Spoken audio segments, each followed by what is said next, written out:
Radio Le Mystère des Nombres, Valérie Boisiot. Bonjour chers auditeurs et chères auditrices de DIG Radio Clisson.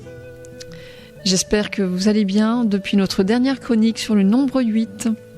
Aujourd'hui, j'ai le plaisir de vous partager des informations, des éléments de compréhension sur l'énergie 9. Afin de savoir si vous vibrez cette énergie, rappelez-vous, il vous suffit de vous référer au podcast de présentation où j'explique les 5 modes de calcul. Sur les 5 nombres obtenus, si le 9 apparaît, alors ce podcast peut être intéressant pour vous. Sans plus tarder, découvrons ensemble la symbolique du nombre 9. Par quel mot pourrais-je vous parler de cette énergie 9 ? Je pourrais vous dire ouverture, générosité, partage, protection, environnement, empathie, spiritualité et puis beaucoup d'autres. Mais aujourd'hui, j'ai choisi d'en développer 5 avec vous. Le premier est ouverture. Dans sa part lumineuse, cette énergie 9 génère le besoin de s'ouvrir aux autres, de s'ouvrir au monde, à son environnement, à la différence de l'autre, et il sait parfaitement s'y adapter. Et puis avec cette notion d'ouverture, il y a l'envie et le besoin de partager avec l'autre. Cela peut être partager tout simplement un pas culinaire qui rassemble, mais cela peut être également une idée, une connaissance, un savoir, ou encore toute autre chose. Cette ouverture, c'est comme une quête de communion, avec un besoin très fort de se sentir intégré. Intégré par l'autre, intégré dans un groupe, un collectif, sur cette planète Terre. Cette ouverture amène le 9 également à prendre soin, à veiller, à protéger l'autre. Ce qui m'amène au mot suivant, les mots générosité, bienveillance et empathie. Le 9 est doté de belles qualités humaines, comme une grande sensibilité, la générosité, comme je viens de le dire, la bienveillance et l'empathie. Avec son regard sur le monde, il peut vouloir s'engager dans de grandes causes qui peuvent être d'ordre social, politique, environnemental, humanitaire. Un besoin très fort d'accompagner, de protéger, mais pas seulement pour sa gouverne, pas seulement pour son intérêt personnel. Il aime justement dépasser les intérêts personnels pour contribuer au collectif. Ce sera le 5e mot. Il aime contribuer au progrès de l'humanité, à l'émergence d'une nouvelle conscience. C'est un véritable passionné qui a le sens de l'engagement. Son engagement, sa contribution ont pour objectif de faire progresser, de faire innover.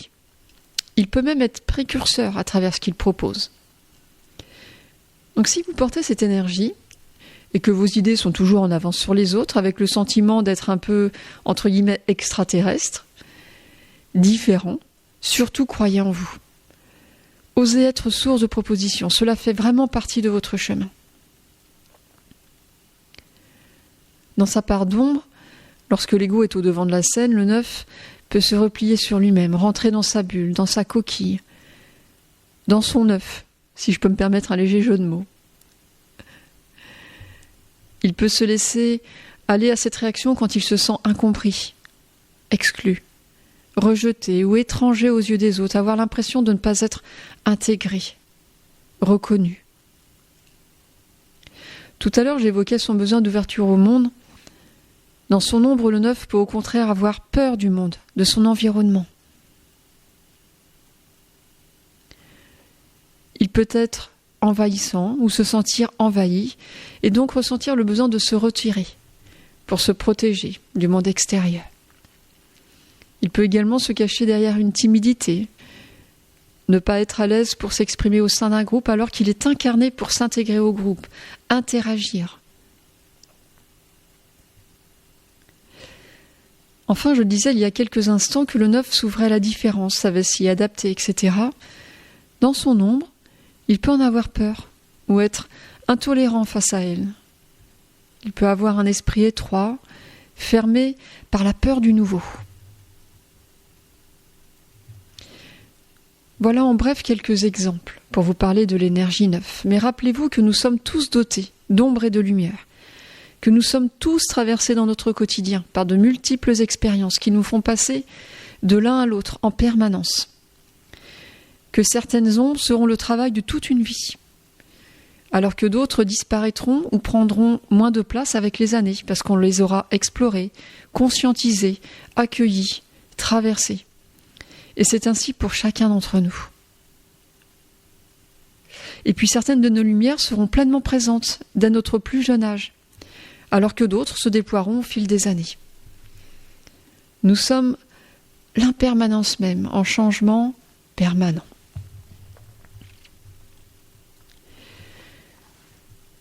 Je vous propose de clôturer ce podcast en vous présentant quelques aspects de l'énergie 9, dans sa part d'ombre et de lumière justement. Dans son ombre, le 9 peut être égoïste, se renfermer dans sa coquille, être intolérant, avoir peur de la différence, du monde, avoir peur d'être envahi par les autres. Il peut se replier sur lui-même, fermé à ce qui l'entoure. Il peut avoir l'impression d'être décalé, d'être différent.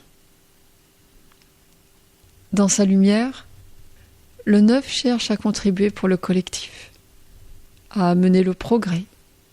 Il aime innover, il aime produire, transmettre ses idées, transmettre pour partager.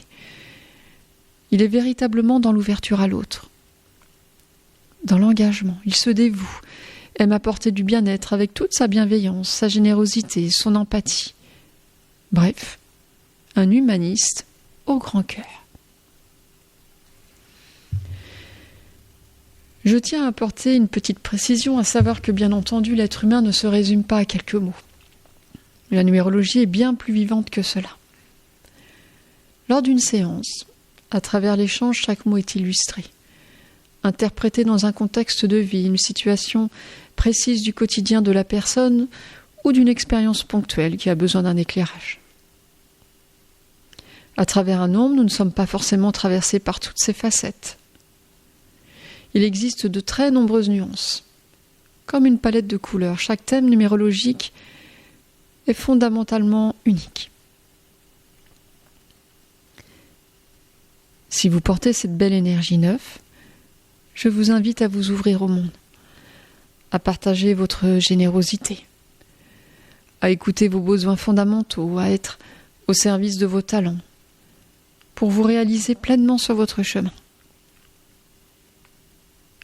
Pour aller plus loin, je vous propose de vous poser quelques instants et de fermer les yeux pour une parenthèse méditative, une invitation pour un voyage symbolique au cœur de l'énergie 9.